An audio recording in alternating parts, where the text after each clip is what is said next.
بسم اللہ الرحمن الرحیم۔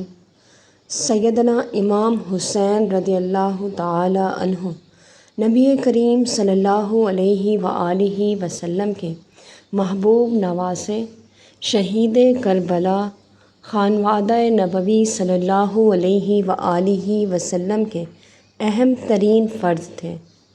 روایات کے مطابق آپ رضی اللہ تعالی عنہ 5 شعبان 4 ہجری بمطابق 626 عیسوی میں مدینہ منورہ میں پیدا ہوئے۔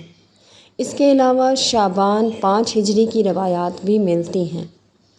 حضرت عبد الرحمن بن ابی غنم سے روایت ہے کہ رسول اکرم صلی اللہ علیہ وآلہ وسلم نے ارشاد فرمایا، حضرت حسن اور حضرت حسین رضوان اللہ اجمعین میری دنیا کی خوشبوئیں ہیں۔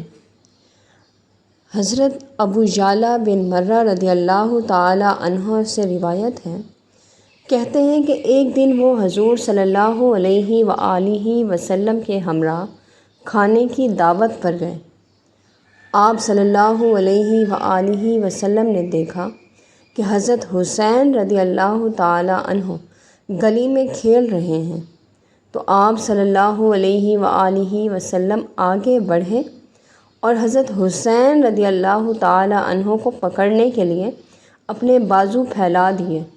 وہ کبھی ادھر بھاگتے اور کبھی ادھر۔ حضور صلی اللہ علیہ وآلہ وسلم انہیں دیکھ دیکھ کر مسکراتے رہے، پھر انہیں پکڑ لیا اور ایک ہاتھ حضرت حسین رضی اللہ تعالی عنہ کی گردن کے نیچے رکھا اور دوسرا گردن کے اوپر، اور ان کا بوسہ لیا، اور آپ صلی اللہ علیہ وآلہ وسلم نے ارشاد فرمایا، حسین مجھ سے ہے اور میں حسین سے ہوں۔ اے اللہ، جو کوئی حسین سے محبت رکھے تو اس سے محبت رکھ۔ حسین اسباط میں سے ایک سبت ہیں۔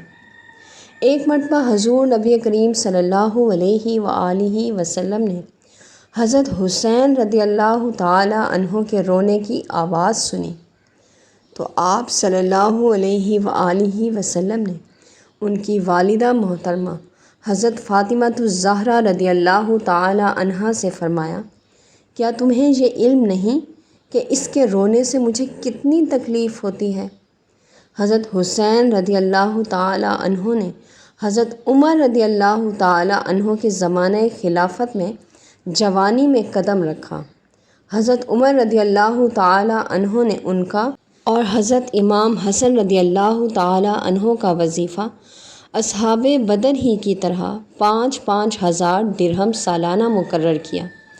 صحابہ کرام رضوان اللہ اجمعین حضرت حسین علیہ السلام کا جس طرح احترام کرتے تھے، اس کا اندازہ اس واقعے سے بخوبی ہوتا ہے کہ ایک جنازے میں حضرت حسین رضی اللہ تعالی عنہ بھی شریک تھے اور ان کے قدم خاک آلود ہو گئے، تو حضرت ابو ہریرہ رضی اللہ تعالی عنہ نے حضرت امام حسین رضی اللہ تعالی عنہ کے پاؤں سے خود اپنے ہاتھوں سے مٹی صاف کی۔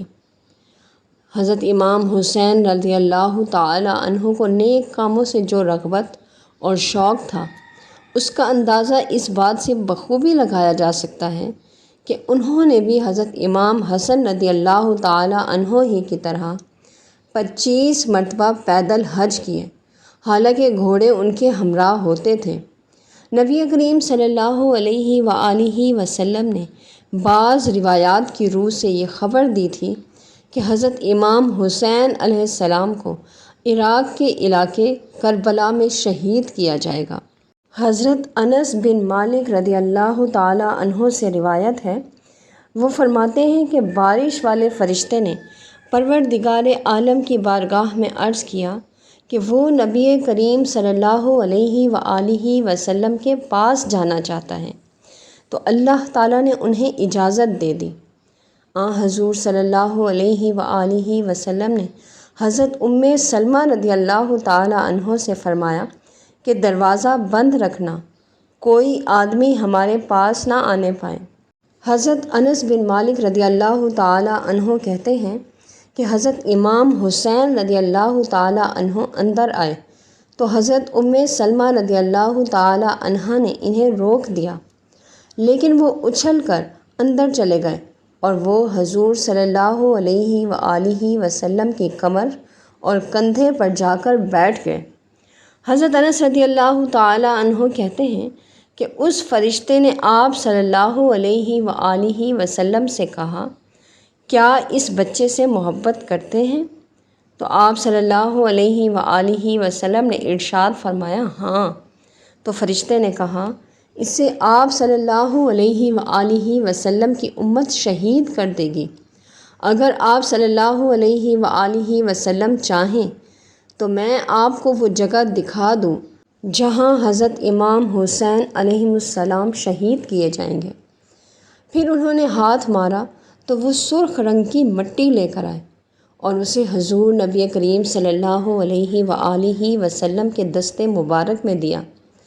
حضرت انس بن مالک کہتے ہیں کہ حضرت ثابت رضی اللہ تعالی عنہ کہا کرتے تھے، اس سرزمین کا نام کربلا ہے۔ حضرت عائشہ صدیقہ رضی اللہ تعالی عنہا یا سلمہ رضی اللہ تعالی عنہا سے روایت ہے کہ حضور نبی کریم صلی اللہ علیہ وآلہ وسلم نے ان دونوں میں سے کسی ایک سے کہا کہ میرے پاس آج ایک ایسا فرشتہ آیا جو اس سے پہلے کبھی نہیں آیا تھا۔ اس نے مجھ سے کہا کہ تیرا یہ بیٹا شہید کیا جائے گا۔ آپ صلی اللہ علیہ وآلہ وسلم چاہیں تو میں اس سرزمین کی مٹی دکھا دوں جہاں وہ شہید کیے جائیں گے۔ حضرت انس بن مالک کہتے ہیں کہ پھر انہوں نے سرخ رنگ کی مٹی دکھائی۔ ایک دن رسول اکرم صلی اللہ علیہ وآلہ وسلم نے انہیں بتایا کہ میرے پاس ایک فرشتہ آیا ہے جو اس سے پہلے کبھی دنیا میں نہیں آیا تھا۔ اس نے مجھے بتایا کہ یہ امام حسین علیہ السلام جلد شہید کیے جائیں گے۔